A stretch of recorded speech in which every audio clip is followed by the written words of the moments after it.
इस कहानी की शुरुआत में हम एक लड़की को देखते हैं जो बहकर समुद्र के किनारे आ चुकी होती है और वो अपनी जब होश में आती है तब वो अपने आप को एक अनजान आइलैंड पर पाती है और साथ में उसका साथी भी उसके साथ बहकर उसी किनारे की ओर आ गया होता है और वह काफी घायल भी होता है। वो उसकी मदद करने के लिए उसके पास जाती है पर कुछ वक्त के बाद उसकी साथी की भी मौत हो जाती है और अब जिन उस अनजान टापू पे अकेली पड़ जाती है। वह काफी घबरा जाती है। उसके बाद वो अपनी साथी की डेड बॉडी को ही छोड़ आइलैंड की ओर चली जाती है। उसे वहाँ कुछ सामानें मिलती है जो एक फैमिली की होती है। वहीं अब रात हो जाती है और साथ में बारिश भी होने लगती है। जिन बारिश के पानी को पीने के लिए स्टोर कर लेती है। अगली सुबह जिन की नींद खुलती है और वो अपने खाने की तलाश में किनारे की ओर जाती है। वह देखती है कि बहुत सारी छोटी मछलियाँ किनारे की ओर बहकर आ गई है और उन छोटी मछलियों को बटोरना शुरू कर देती है। तभी उसे एक बड़ी मछली दिखाई देती है जिसे देखकर लग रहा होता है कि उस बड़ी मछली को किसी बड़े क्रिएचर ने अपना शिकार बनाया हो। वहाँ उसे बहुत तेज बदबू आ रही होती है जो उसी के ही मरे हुए साथी की होती है।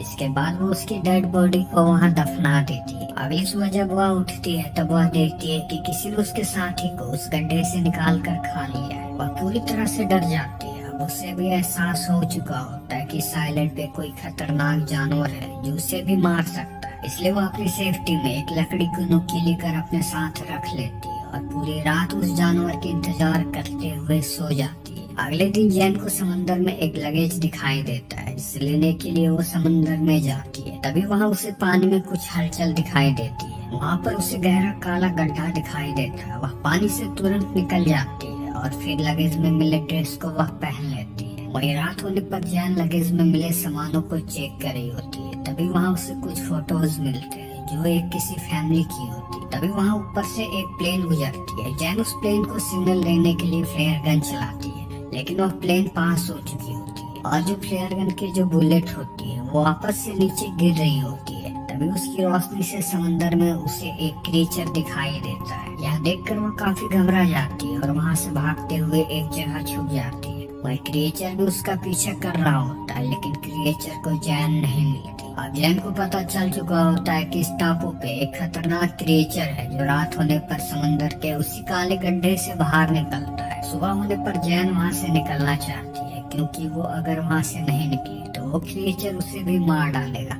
इसलिए वो अपने सूटकेस को एक रॉफ्ट की तरह यूज करना चाहती है ताकि वो उस टापू से निकल सके, लेकिन इसका कोई भी फायदा नहीं होता। अब वो रात गुजारने के लिए अपने लिए एक सेफ जगह ढूंढ रही होती है। तभी उसे गिरा हुआ सूखा पेड़ दिखता है जो अंदर से बहुत ही खोखला होता है। वहीं अब रात हो जाती है। जैन उसी खोखले पेड़ के अंदर सो रही होती है। तभी उसे कुछ आवाजें सुनाई देती है जो उसी क्रिएचर की होती है और वो क्रिएचर ठीक उसी खोखले पेड़ के पास होता है। असल में उसे पता चल चुका होता है कि जैन उसी खोखले पेड़ के अंदर छुपी हुई है। क्रिएचर उस सूखे पेड़ पर कई हमले करता है लेकिन उसकी मजबूत लकड़ी होने के कारण वह टूटता नहीं है। इसलिए जैन अभी भी सेफ होती है और आज की रात भी जैन खौफ में बिताती है। अगली सुबह वह क्रिएचर से बचने के लिए समुद्र से एक बड़ी मछली को पकड़ लेती है ताकि रात होने पर जब वह क्रिएचर आए तो उस मछली को खाकर यहाँ से चला जाए, और होता भी ऐसा ही है। अगली सुबह जब वह सोकर उठती है तब वह देखती है कि जो मछली उसने लटकाया हुआ होता है उसे क्रिएचर ने खा लिया होता है। उसके बाद जैन को समुद्र में एक बहता हुआ लाश मिलता है जिसकी कंडीशन बहुत ही खराब होती है।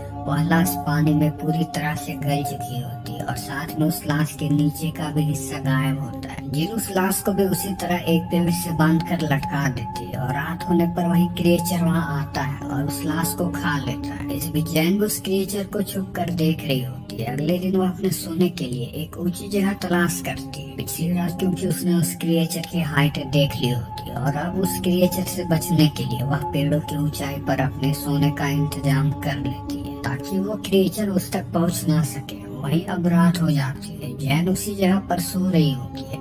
तभी वहाँ वो क्रिएचर आ जाता है और उस पेड़ को जोर से हिलाने लगता है जिस वजह से जैन नीचे गिर जाती है और अपनी जान बचाने के लिए वहाँ से भागती है, लेकिन तेज रफ्तार होने के कारण क्रिएचर उसके सामने आ जाता है। जैन के हाथों में वही नुकीली लकड़ी होती है जिसे वो क्रिएचर को मारने के लिए बनाई होती है। वो उस लकड़ी से क्रिएचर पर हमला कर देती है और क्रिएचर जिससे कि थोड़ा घायल हो जाता है और वो जैन को अपने से दूर फेंक देता है और वापस पानी में चला जाता है। वहीं सुबह में जैन को दिखाया जाता है उसके पैरों में वही क्रिएचर के पंजों के निशान होते हैं। उसके कुछ वक्त बाद उसे पानी में कुछ दिखाई देता है जो उसी के ही साथी होते हैं। वो किसी न किसी तरह सरवाइव करके इस आइलैंड के पास आ रहे होते हैं। वो उन्हें देखकर काफी खुश हो जाती है क्योंकि कई दिनों बाद उसने किसी इंसान को देखा होता है। वो उन्हें बताती है कि इस आइलैंड पर एक मॉन्स्टर जो हम सबको मार डालेगा। हमें जितनी जल्दी हो सके यहाँ से निकल जाना चाहिए, इसी में हम सबों की भलाई है। पर उसकी इन बातों पर उसके साथी यकीन नहीं करते। वे समझते हैं कि शायद इतने दिनों अकेली होने के कारण इसकी दिमाग अनस्टेबल हो चुकी है और कई दिन समंदर में गुजारने के बाद इन्हें एक आइलैंड मिला होता है, इसलिए वो इस आइलैंड को भी छोड़कर जाना नहीं चाहते। जैन अब समझ चुकी होती है कि अगर उसे वहाँ से निकलना है तो इनसे बचकर निकलना होगा। जैन उनके रॉड से निकल रही होती है, तभी उनकी नजर जैन पर पड़ जाती है और वो जैन को पकड़कर रस्सियों से बांध देते हैं ताकि जैन वहाँ से भाग ना जाए। वहीं अब रात हो जाती है। जैन लूकस और मिया से अपने हाथों को खोलने को कहती है पर वे दोनों ऐसा करने से इनकार कर देते हैं। इधर जब मिया टहल रही होती है तभी वो क्रिएचर उस पर हमला कर देता है और उसकी आवाज सुनकर लूकस उसकी मदद करने के लिए उसकी तरफ जाता है और उससे बचाने की कोशिश करता है, पर क्रिएचर मिया को खींचता हुआ पानी में ले जाता है।